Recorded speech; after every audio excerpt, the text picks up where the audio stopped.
বন্ধুরা, এই হলো আমার পুকুর। দেখেন, এই শুরু করে ওই পারে আম গাছ, এই এই একটা, এরপরে দেখেন সামনে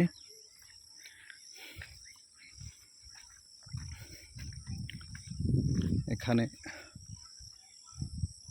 অনেক ধরনের মাছ আছে, যেমন কাতল মাছ আছে, রুই মাছ আছে, চিংড়ি মাছ আছে। এইটা আরেকটা, পরস্পর দুইটা। ওইদিকে কলা গাছ লাগানো হয়েছে, এই দেখেন।